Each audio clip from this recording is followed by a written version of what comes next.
informaliteti, sikurse po thuhet, dhe dua të pyes edhe për çështjen e veriut, Azam. A ka shtrirje të ATK-s në veri për shkak të politikave të qeverisë aktuale, dhe është merit kjo e pushtetit në periudhën kur edhe ju keni qenë drejtor, po tash qysh është ndikimi i ATK-s në zonën veriore të Kosovës, ku dihet që ka qenë edhe problematik çështja e bizneseve? Ne kam thënë edhe në paraqitjet e mia tjera publike, do të thotë që administrata tatimore e Kosovës ka pas shtrirje edhe në pjesën veriore në vazhdimsi. Normalisht ka pas sfida, sikurse edhe për institucione tjera, edhe për ATK-n. Por ka pas edhe kategoritë të tatimpaguesve që kanë qenë jashtëzakonisht të respektueshëm përputhje me kërkesat ligjore në pagesë detyrime tatimore. Andaj, veprime konkrete qeverisë përmes administratës tatimore të Kosovës në veri nuk ka pasur diçka që ka ndryshuar nga ajo çfarë ka qenë. Nuk ka pasur. Nuk ka pasur diçka, ndonjë veprim konkret për të vepruar në pjesën veriore. Gjithë synimi jonë si institucion i administratës tatimore të Kosovës ka qenë që ne të ruajmë atë pavarësinë institucionale.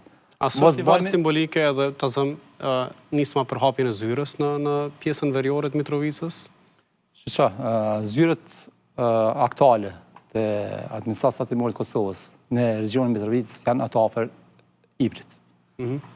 Sa ishan ato, pat një kërkesë nga ana e qeverisë për t'i hapur disa zyra atje, në një lokacion që tanë të drejtën pasi këm përfundu mandatin, kam qenë dhe kam pa, dhe është jashtëzakonisht një lokacion i papërshtatshëm dhe jo i mirë.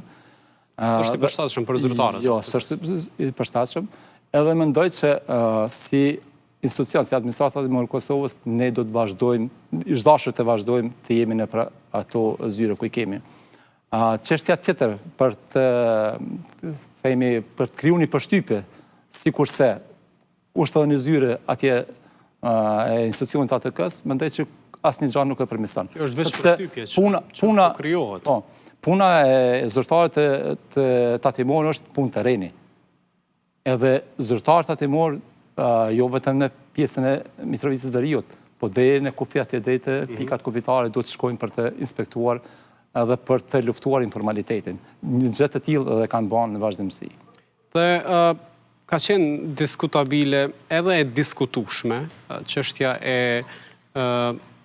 drejtorit pozitës ushtruesit dhe detyrës konkursit për ta udhëhequr ATK-n. Çu ka shku ky proces? A keni vlerësime?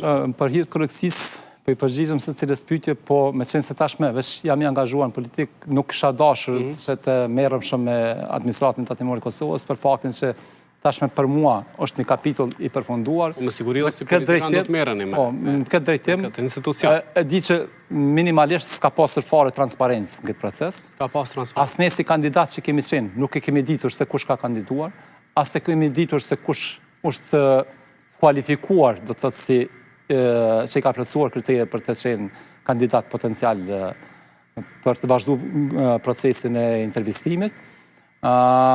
Deri në ditën e fundit, do të thotë,